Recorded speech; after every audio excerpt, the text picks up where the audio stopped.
జ్యోతిష శాస్త్రం ప్రకారం 2025 నూతన ఆంగ్ల సంవత్సర ప్రారంభం సందర్భంగా ఈ ఏడాది మొత్తం మీనరాశి వారు ఎటువంటి శుభ అశుభ ఫలితాలను పొందుతారో తెలుసుకోవాలంటే ఈ వీడియోని స్కిప్ చేయకుండా పూర్తిగా చూడండి. అలాగే తప్పకుండా మా ఛానల్ని సబ్స్క్రైబ్ చేసుకోండి.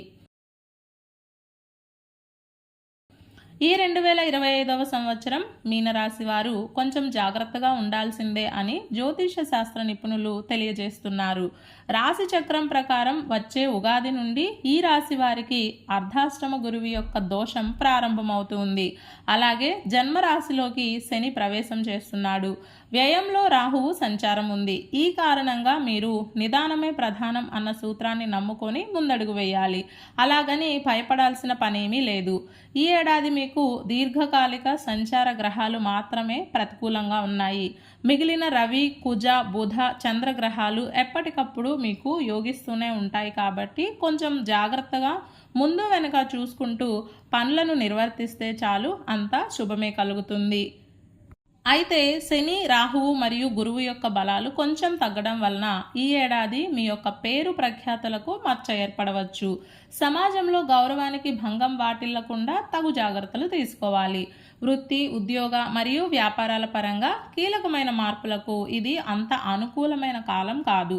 అలాగే భారీ రుణాలు చేసి ఇబ్బంది పడకండి. ఏదో ఒక ప్లేస్ కొనాలి, లేకుంటే ఎక్కడైనా పెట్టుబడి పెట్టాలి అన్న ఉద్దేశంతో అధిక మొత్తంలో రుణాలు చేస్తే ఖచ్చితంగా ఇబ్బంది పడాల్సి వస్తుంది. ఇందులో మాత్రం ఎలాంటి సందేహం లేదు.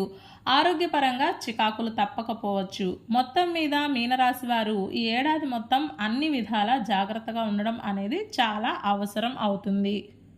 ఈ సంవత్సరం మీనరాశి వారికి మే, జూన్, జూలై, డిసెంబర్ నెలలు చక్కగా అనుకూలిస్తాయి. ఈ 2025లో మీనరాశి వారికి గురువారం మరియు సోమవారం చక్కగా కలిసి వస్తాయి. అందుకే మీరు ఏ ముఖ్యమైన పనులు చేయాలి అనుకున్నా ఈ గురు మరియు సోమవారాల్లో మొదలు పెట్టండి.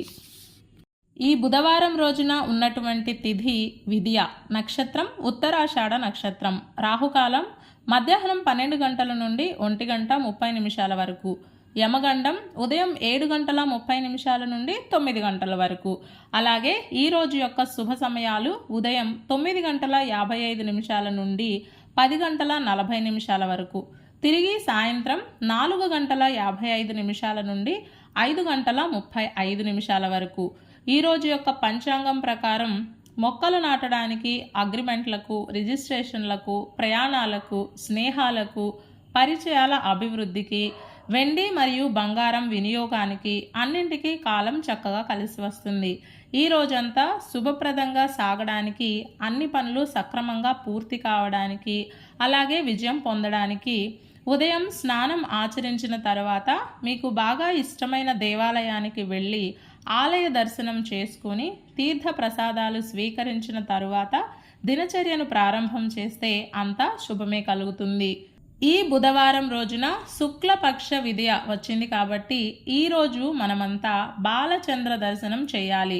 ఒక నూలు పోగును సమర్పణ చేసి మంగళ నీరాజనం ఇచ్చి ఈ రోజున ఎవరైతే చంద్ర దర్శనం చేసుకుంటారో వారికి చంద్రుడి యొక్క అనుగ్రహం లభిస్తుంది.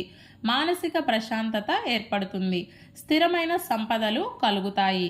ఈ బుధవారం రోజు మనమంతా ఓం మహా సుదర్శనాయ నమః అనే మంత్రాన్ని పదే పదే జపిస్తూ ఉండాలి. ఈ బుధవారం రోజు సాయంత్రం శ్రీ వెంకటేశ్వర వజ్రకవచ స్తోత్రం పారాయణం చేస్తే రుణ బాధల నుండి విముక్తి లభిస్తుంది. ఇలాంటి సమాచారం ప్రతిరోజు మీకు అందాలంటే వెంటనే మా ఛానల్ని సబ్స్క్రైబ్ చేయండి.